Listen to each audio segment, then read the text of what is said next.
சண்முவின் உள்ளங்கை தவளையின் உட்புறத்தில் இருப்பதைப் போலவே எப்பொழுதும் வியர்வையின் ஈரத்தன்மையுடன் இருக்கும் என்று தான் சொல்ல வேண்டும்.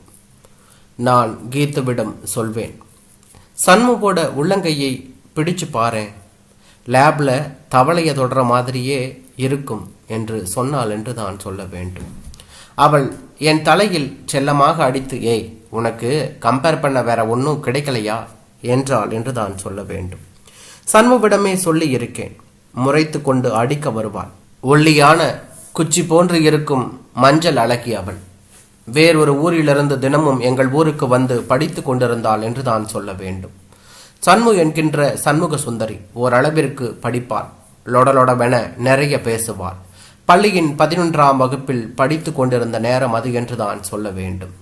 ஆசிரியர்கள் +2விற்கு அதிக கவனம் செலுத்தி எங்கள் வகுப்பிற்கு அதிகம் வரமாட்டார்கள். உட்கார்ந்து ஊர்கதைகள் கேட்பது, பாட்டு பாடுவது என உருப்படி இல்லாதவற்றை தேடி கொண்டிருந்த காலகட்டம் என்றுதான் சொல்ல வேண்டும். வகுப்பில் 16 வயதிற்கே உரிய காதல் கிட்டத்தட்ட எல்லோரும் கொண்டிருந்தார்கள் என்று தான் சொல்ல வேண்டும்.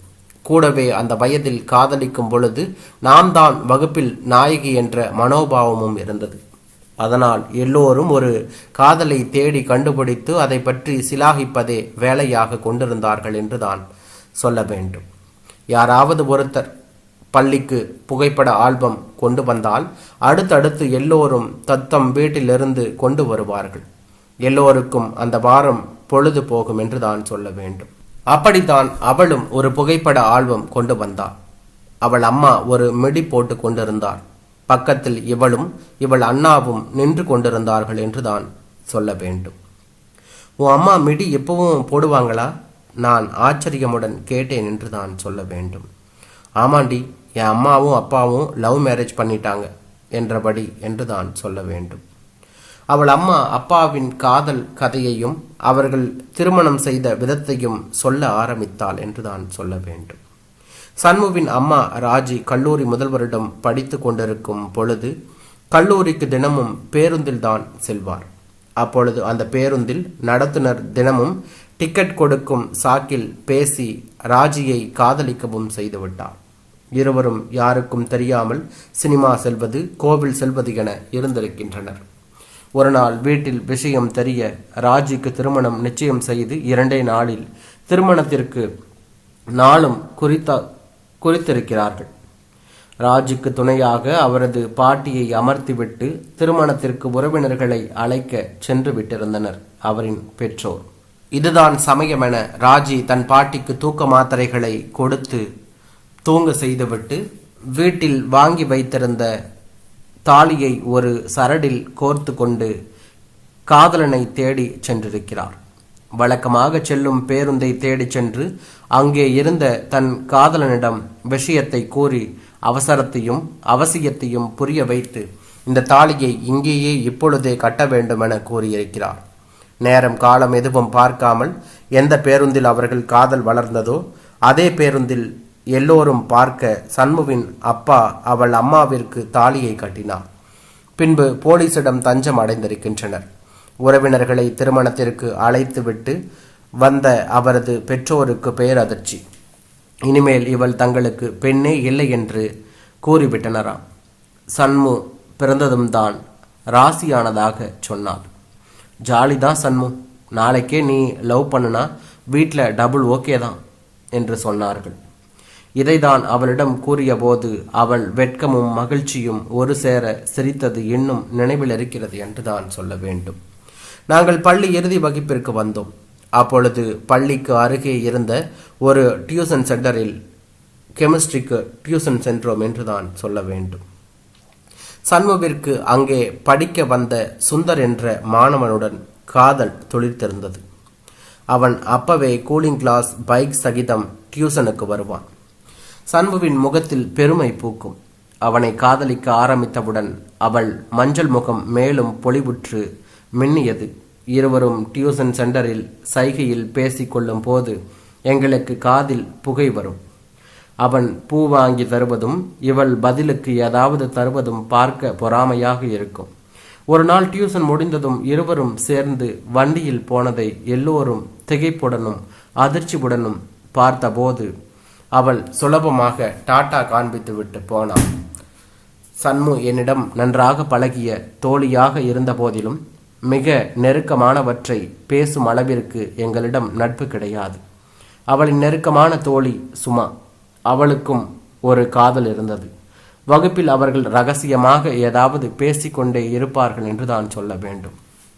எனக்கும் கீத்துவிற்கு இருக்கும் வேலை, யார் யாரெல்லாம் காதலிக்கிறார்களோ அவர்கள் வகுப்பிற்கு வெளியே சென்றிருக்கும் நேரம் பார்த்து அவர்களின் பையை கிளறி இருக்கும் காதல் கடிதங்களை திருடி வீட்டிற்கு வந்து படிப்பதுதான்.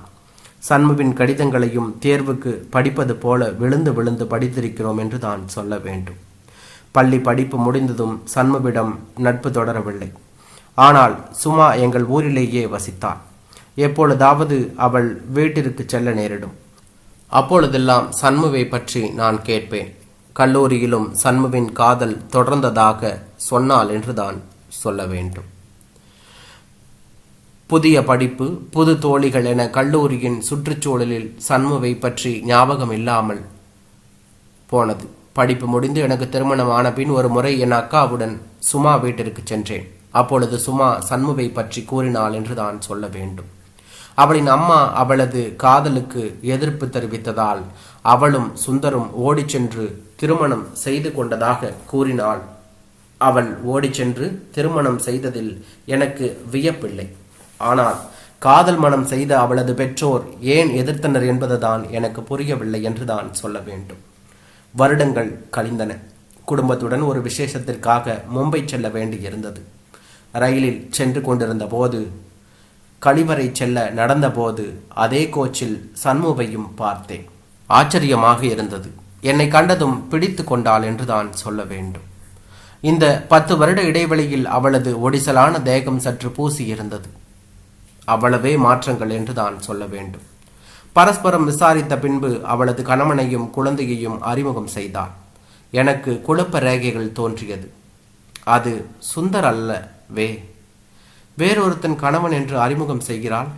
சிறிது நிமிடங்கள் பேசிய பின்பு நாசுக்காக அவளை தனியே அழைத்து வந்தேன் என்று தான் சொல்ல வேண்டும். நீ சுந்தர கல்யாணம் பண்ணினதா சும்மா சொன்னாலே என்றேன். அவள் அதிர்ந்தாள் என்று தான் சொல்ல வேண்டும். மெல்லமா பேசு, இந்த விஷயம் என் புருஷனுக்கு தெரியாது.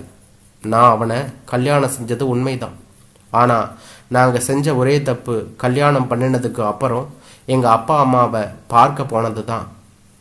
கல்யாணம்தான் செஞ்சாச்சே, இனிமே அவங்களால எதுவும் பண்ண முடியாது, கோபமெல்லாம் குறைஞ்சிருக்குன்னு நினச்சி தான் போனோம். ஆனால் அவங்க என்னையும் அவனையும் அடித்து என் தாலியை பிடுங்கி எரிஞ்சிட்டாங்க.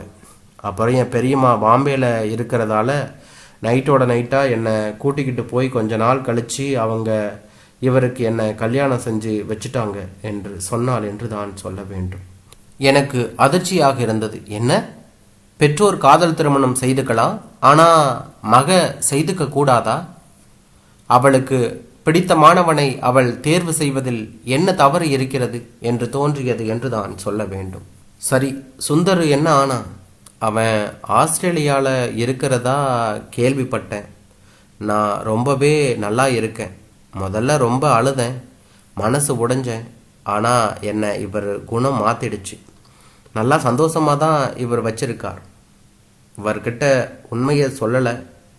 சரி, உன் ஹஸ்பண்டுக்கு விஷயம் தெரிஞ்சிடுச்சுன்னா என்ன பண்ணுவேன் என்று கேட்டாள் என்று தான் சொல்ல வேண்டும். சத்தியமாக தெரியலடி.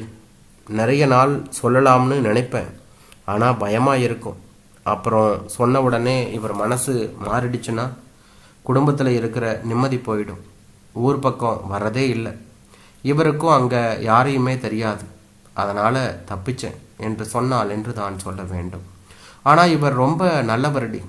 சொல்லப்போனால் அவன் கூட இவ்வளவு நல்லா வச்சு இருப்பான்னு சந்தேகம்தான். நான் ஹாப்பியாக தான் இருக்கேன் என்று புன்னகைத்தாள் என்று தான் சொல்ல வேண்டும். அவளையே பார்த்தபடி அவளின் கையை அழுத்தி பிடித்தேன். தவளையின் உட்புறம் போல முன்பிருந்த வியர்வையின் ஈர பிசுபிசுப்பு இல்லாமல் வறண்டிருந்தது அவளின் உள்ளங்கைகள். என்றான்.